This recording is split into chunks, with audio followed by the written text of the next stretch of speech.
വിഷയം ഈ പയ്യന്നൂര് പോലീസിന് നേരെ ബോംബെറിഞ്ഞ കേസിലെ കുറ്റക്കാരെന്ന് കണ്ടെത്തിയ ഡിവൈഎഫ്ഐ നേതാവ് നിഷാദ് അവിടെ നഗരസഭയിലേക്ക് മത്സരിക്കുന്നുണ്ടല്ലോ.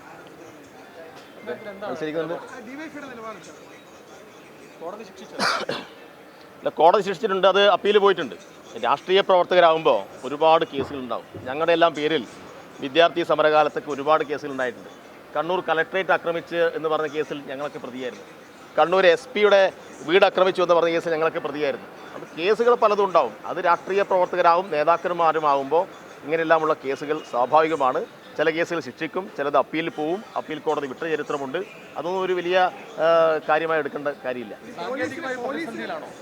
ഒരു പ്രതിസന്ധിയില്ല. നിഷാദ് നല്ല ഭൂരിപക്ഷത്തിൽ അവിടെ വിജയിക്കും.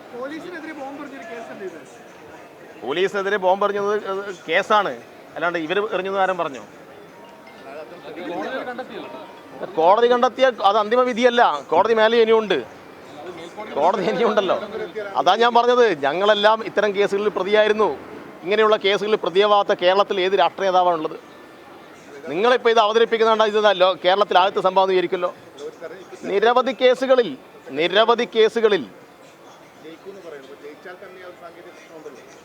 അതൊക്കെ ജയിച്ച നിയമപരമായി നേരിടും. അതൊക്കെ നിയമപരമായ കാര്യങ്ങൾ ആ വഴിയിൽ നടക്കട്ടെ. നിഷാദ് ഇപ്പം നോമിനേഷൻ കൊടുത്തു. നോമിനേഷൻ കൊടുക്കുന്ന സന്ദർഭത്തിൽ അയാൾക്ക് അയോഗ്യത ഉണ്ടായിരുന്നില്ല. നോമിനേഷൻ സ്വീകരിക്കുന്ന ഘട്ടം വരെ അയോഗ്യത ഉണ്ടായിരുന്നില്ല. അതിനുശേഷം ഒരു കേസിൽ വിധി വന്നു.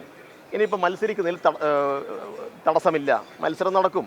അപ്പോഴേക്ക് അപ്പീൽ കോടതി വിധി പറയും എന്ന് പ്രതീക്ഷിക്കാം. ഇനി വിധി മറ്റു തലത്തിൽ വന്നാൽ ആ നിലയിൽ അപ്പീൽ പോവും. ആ കാര്യങ്ങൾ നിയമപരമായി നേരിടും.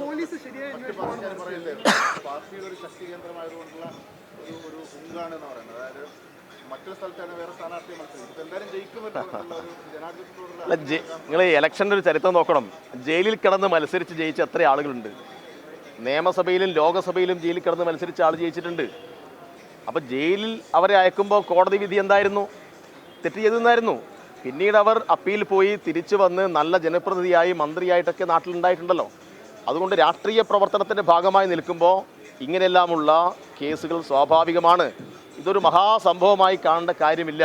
അതുകൊണ്ട് നിങ്ങളുടെ ശ്രദ്ധ ഇതിലേക്ക് പോകുന്നതിന് പകരം ഇതുപോലെയുള്ള ക്രിമിനൽ പ്രവർത്തനം നടത്തുന്ന വലതുപക്ഷത്തിലുള്ള ആളുകളെ തുറന്നു കാണിക്കാനാണ് നിങ്ങൾ ഊർജ്ജം ചെലവഴിക്കേണ്ടത് എന്ന് കൂടി പറയാം. അതിനെന്താ? UDF-ന്റെ ഭരണകാലത്തുള്ള കേസാണ്, കള്ളക്കേസാണ്. നോമിനേഷൻ കൊടുക്കുമ്പോൾ പല ആളുകളിലും കേസ് ഉണ്ടാവുമല്ലോ. അപ്പോൾ കേസുള്ള ആളെ നോമിനേഷൻ കൊടുക്കണമെന്ന് പറഞ്ഞാൽ പിന്നെ ഇവിടെ ആയിരിക്കും നോമിനേഷൻ കൊടുക്കാൻ പറ്റുമോ? അല്ല, അതൊക്കെ ഞങ്ങൾ നേരിട്ടോളൂ. നിങ്ങൾ എന്തിനാ അതിനെക്കുറിച്ച് ആശങ്കപ്പെടുന്നത്? ഞങ്ങൾക്കൊരു ആശങ്കയില്ലല്ലോ. ഒരു ധാർമ്മികതയുമില്ല.